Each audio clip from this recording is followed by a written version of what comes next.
Hey everybody, welcome to another video, and in this one we are going to be talking about the 5 best assassination missions in Assassin's Creed as a whole. Now this is in my opinion. If you disagree or have more to add, then that's perfectly fine, and the missions will be referred to by their targets. Now a quick mention of patrons. This month or last month, JKD and the Juniper both pledged $1 each.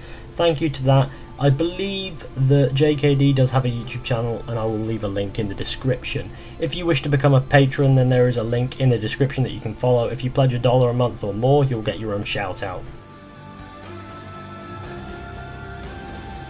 At number 5 we have Julien du CASSE in Assassin's Creed 4 Black Flag. This mission has you travel across an island through some beautiful jungle scenery, and then has you go through a town before finally jumping in the water and swimming towards the man of war where Julien du CASSE is hiding. The assassination itself isn't special, the island is beautiful.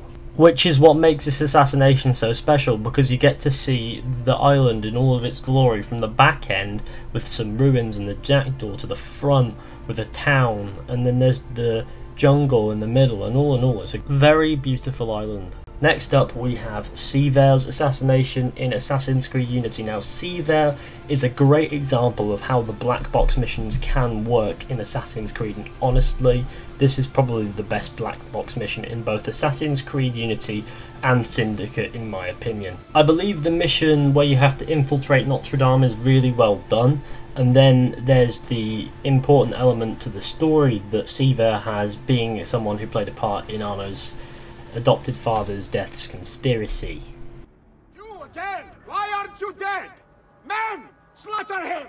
At number 3 we have the assassination of Francesco de PAZZI in Assassin's Creed 2. This assassination wasn't the most interesting gameplay wise, however if you like me and you're morbidly depressing, then you're going to find some satisfaction with how this mission ends. If you don't know what I mean, here's a reminder.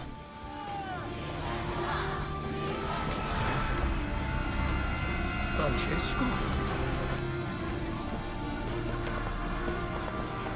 Very satisfying.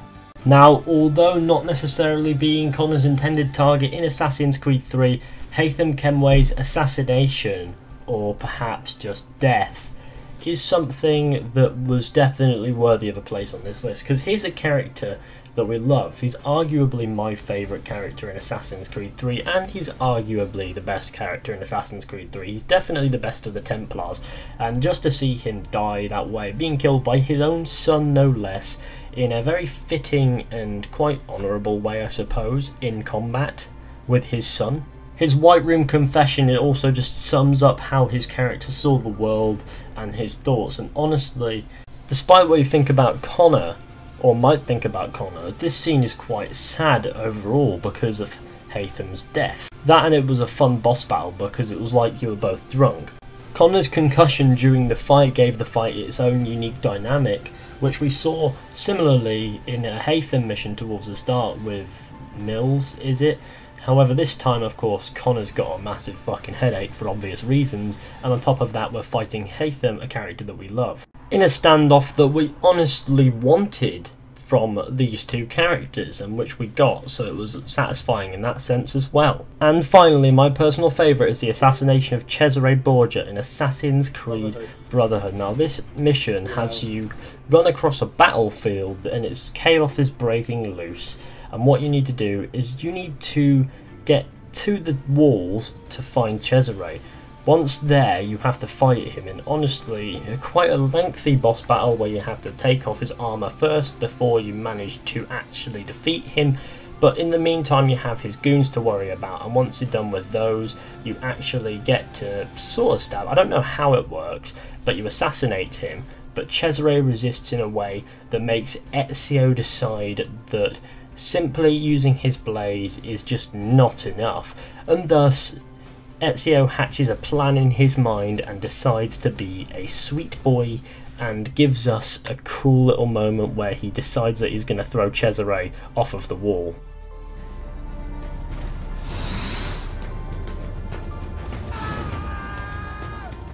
And there you have it, everybody. Those are my 5 personal favourite assassination missions in Assassin's Creed.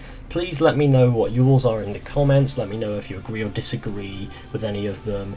If you have any others, remember, if you disagree or have more to add, then that's perfectly fine. Thanks for watching. I hope you enjoyed. Be sure to go ahead and leave a like, subscribe, share, comment, and I'll see you all soon. So yes, yeah.